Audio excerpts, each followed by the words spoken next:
Storm Tracker 6. This is Forecast First, sponsored by Auto Owners Insurance. Simple human sense. Well, it looked like the sun was trying to come out earlier, but with that thin layer of clouds still overhead, just wasn't out in full force. And now more clouds are moving in, as you see on the Grand Ledge Cam. Those are a part of the system that's going to bring us more rain. The rain showers are still off towards our west right now, going from Kalamazoo all the way towards South Bend, but they're going to start to expand up. And there's a lot of it to go through. This is coming up from practically the Gulf of Mexico. We're going to take a look at the timing on this, when it'll clear out, when the next system will arrive. That's all coming up as 6 News at Noon begins. WLNS is here for you with 6 News at Noon. Police are on the case after a DoorDash delivery ends in gunfire. It's our top story at noon. Thank you for joining us today. I'm Megan Vaselli. Police say the shots rang out just after 5 o'clock last night in Jackson County after an argument between a customer and a DoorDash driver. It happened on South Rosewood Avenue in Leone Township. Police there say a person and their DoorDash driver got into an argument, although the person did eventually get their food and the driver took off. Investigators say then the DoorDash driver came back and pulled into a driveway across the street. When the customer went outside to get more information about the car, someone inside pulled a trigger and shot them. Police say there were at least 2 people in the car at the time. The victim was taken to the hospital and is expected to survive. Investigators found the car, and now the Blackman-Leone Department of Public Safety is working with DoorDash to get more information about the driver. We have a reporter at the scene, and we'll have more on this story online and later tonight on 6 News. A Michigan man is $1 million richer today after picking up a lottery ticket. Check it out. The Wayne County man asked to remain anonymous, but told lottery officials he has a habit of buying a ticket every day. So the 50-year-old walked into the weigh station in Plymouth and bought a ticket for a game called Wild Cherry. He scratched off his ticket and won $1 million. He says he double-checked his ticket on the app before waking up his wife with the good news. Now he plans to go on vacation, fix up his house, and live comfortably. And speaking of living comfortably, you could probably do that if you win tonight's Mega Millions drawing. The jackpot now is up to $1.22 billion. No one has won the Mega Millions since September 10th, making tonight's drawing the 5th largest mega jackpot ever. If you win and opt for the cash option, you'll still take home more than $500 million. Now tonight's drawing is at 11 o'clock on WLAJ, so if you're playing, good luck. Now that Christmas is over, it's time to start thinking about taking down that tree. And while some of you may be willing to procrastinate until Valentine's Day, there is a benefit to taking it down in the next couple of weeks. That's because several cities and townships will help you get rid of your real Christmas tree responsibly. In Meridian Township, community members can drop off their trees at Nancy Moore Park in Hazlet for free. Or you can drop off your tree at Meridian Township's Recycling Center at any time during regular business hours, though you will have to pay for that.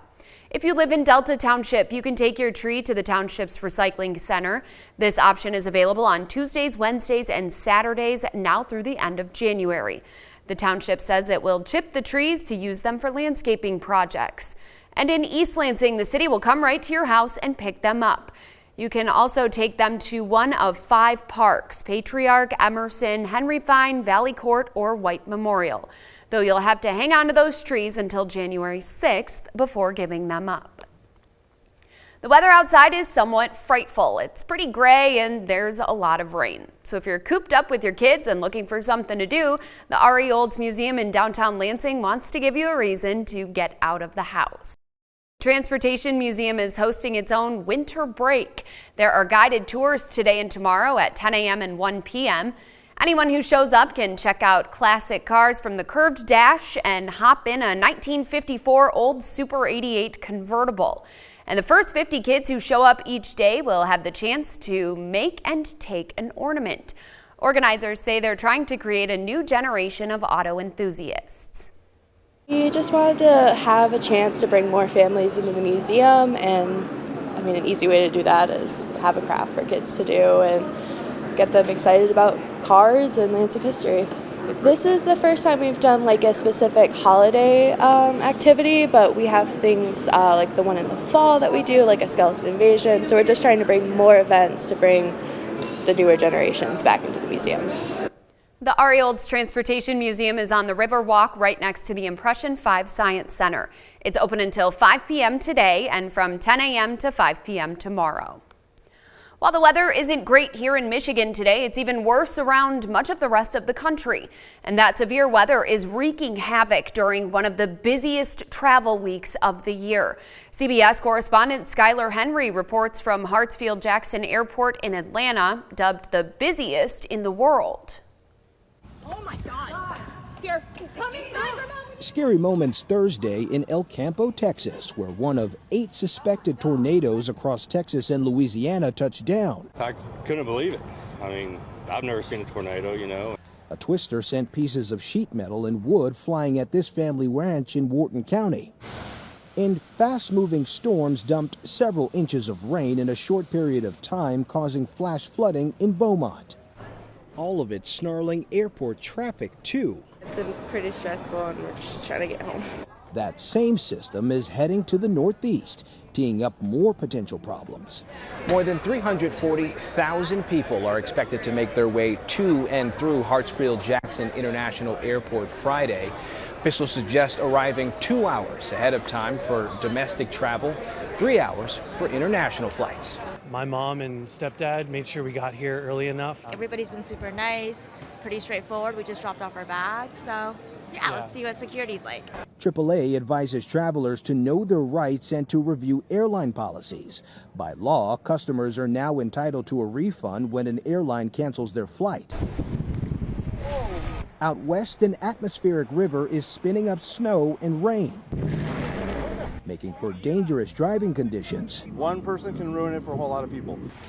If you're road tripping, AAA advises postponing your departure if the weather is bad. The worst times for traffic today, between 3 and 7 p.m. Skylar Henry, CBS News, Atlanta. From Storm Tracker 6, this is Weather First, sponsored by Auto Owners Insurance. Simple human sense.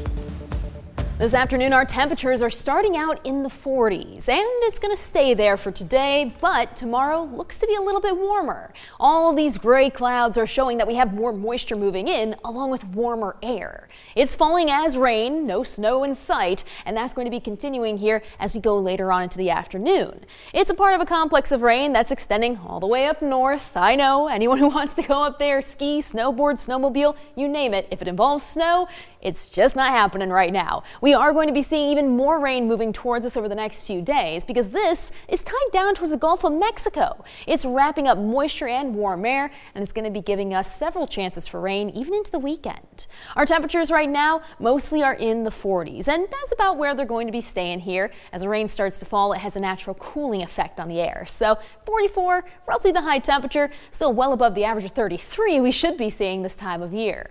We're past that dry pocket in the morning, and now as we go into the afternoon, the rain is going to come back in full force. Everyone will be dealing with it, and that continues even into the overnight hours. It'll be a little bit more scattered though, and as we wake up tomorrow morning, we'll still have some rain. But there could be some breaks in the clouds going forward, which means Saturday, you might have some sun, you might have some showers, and that's a risk you're going to have to take if you have to go outside.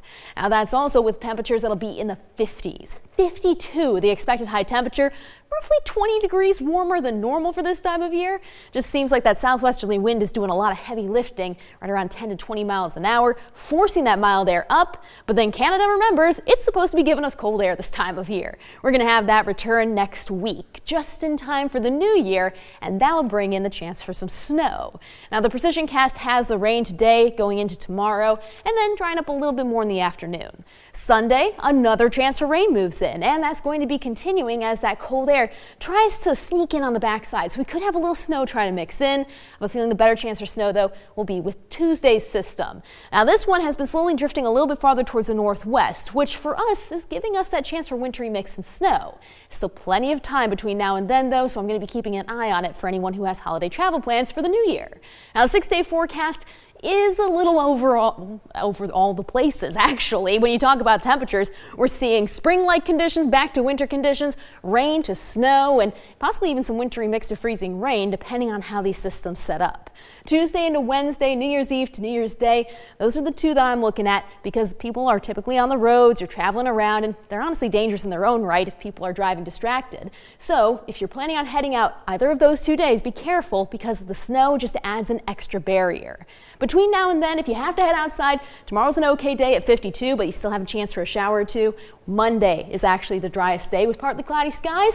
I might be leaning towards mostly sunny at this point. I'll take that. It's going to be a nice break in between two gasping systems. So just like rain. Yeah. Okay. Yep. Good to know. It's my shopping forecast. There you go. When I'm going to go make my returns and get the sales. My mom does the same thing. She's like, I have to go to the store Monday. What's the forecast? Like, oh, I got you. Because I would melt if I walked through the rain. No, I'm kidding. All right, Katie, thank you. Israel launches a military strike on another country.